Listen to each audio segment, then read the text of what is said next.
अस्सलाम वालेकुम रहमतुल्लाहि व बरकातुहू। सवाल भेजने वाले हैं मोहम्मद जैन, और इनका सवाल जो है वो रावलपिंडी से है। पूछते हैं, मुफ्ती साहब, मुसाफिर को कब रोज़ा छोड़ने की इजाज़त है?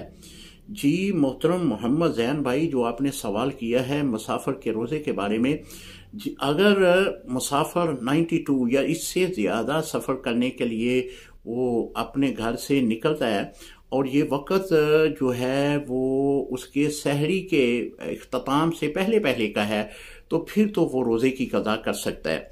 अगर उसने सहरी का वक़्त अपने घर में ही इख्तिताम पज़ीर कर लिया तो अब वो रोज़ा रखेगा। अब वो रोज़े की क़ज़ा जो है वो नहीं करेगा, बल्कि वो रोज़ा रखेगा।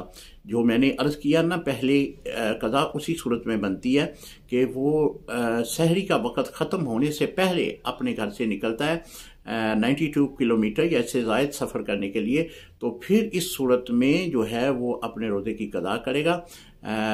जो के बाद में वो यानी रमज़ान मुबारक के बाद में वो इस जितने भी उसके सफ़र के दौरान रोज़े क़ज़ा होते हैं, 1 है, 2 है, 3 है, जितने भी हैं, वो बाद में रख ले। अस्सलामु अलैकुम रहमतुल्लाहि व बरकातुहू।